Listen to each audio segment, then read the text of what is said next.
Hello बच्चों, दिया गया प्रश्न इस प्रकार से है। निम्नलिखित में से कौन सा वन्य जीवन संरक्षण प्रोजेक्ट नहीं है? Project dodo, project tiger, project Indian bustard, project hangul. इस प्रश्न की मुख्य अवधारणा है वन्य जीवन संरक्षण।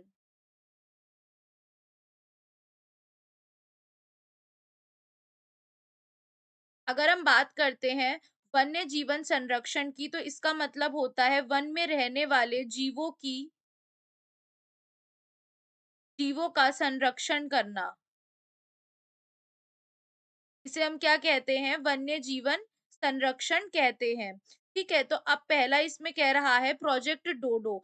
इस तरह की कोई भी प्रोजेक्ट नहीं बनाई गई थी, क्योंकि यह जो थे ये कम होते होते फिर इनका क्या है, इनका कोई भी इनका जो रेशियो है वो इतना कम हो चुका था, लेकिन इनके ऊपर फिर भी कोई प्रोजेक्ट नहीं बनाया गया था।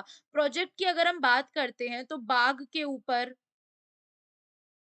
पक्षी यानी इंडियन बस्टर्ड जो कि एक पक्षी था उसके ऊपर, हंगुल के ऊपर बहुत सारे प्रोजेक्ट इनके ऊपर इनके शिकार होने लगे थे, जिसकी वजह से इनकी जो नंबर है वो बहुत, इनकी जो उपस्थिति है वो बहुत सीमित रह गई थी, जिसकी वजह से project tiger, project Indian bustard, project hangul बनाए गए थे। तो यानी इन तीनों के ऊपर ही क्या प्रोजेक्ट बनाए गए हैं, लेकिन प्रोजेक्ट डोडो नामक कोई भी प्रोजेक्ट नहीं बनाया गया।